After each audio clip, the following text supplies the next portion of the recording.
Aujourd'hui, l'Église catholique fête saint Angèle Mérici. Angèle signifie en grec le messager. Angèle Mérici naquit en Italie à Desenzano, près de Brescia, en 1474. Elle a le malheur de devenir orpheline alors qu'elle est âgée de 15 ans. Une première lumière en son épreuve sera de rencontrer la spiritualité de saint François d'Assise, elle entre dans le tiers-ordre.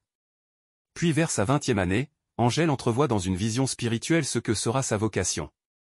La grâce de Dieu lui donnera de devenir une éducatrice de génie au moment de la Renaissance. C'était une période de grand bouleversement des mentalités, à la fois de redécouverte, de refus et de défoulement.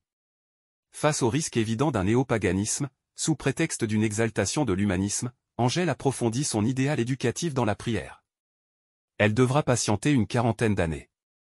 Elle passe la majeure partie de sa vie à faire le catéchisme, en portant avec patience et persévérance son projet, former des femmes solidement chrétiennes, capables d'assumer toutes leurs responsabilités. Ce n'est donc que 5 ans avant sa mort qu'elle jette les bases d'une congrégation enseignante placée sous le patronage de sainte Ursule, jeune chrétienne qui aurait été martyrisée à Cologne en Allemagne au IIe siècle. En 1535, Angèle Mérici est donc devenue la fondatrice de la première congrégation enseignante féminine de l'histoire de l'Église. Sainte Angèle de Mérici, priez pour nous. Évangile de Jésus-Christ selon saint Marc. Ce jour-là, le soir venu, Jésus dit à ses disciples: Passons sur l'autre rive. Quittant la foule, ils emmenèrent Jésus, comme il était, dans la barque, et d'autres barques l'accompagnaient. Survient une violente tempête.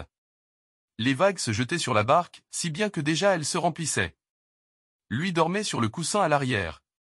Les disciples le réveillent et lui disent: Maître, nous sommes perdus, cela ne te fait rien?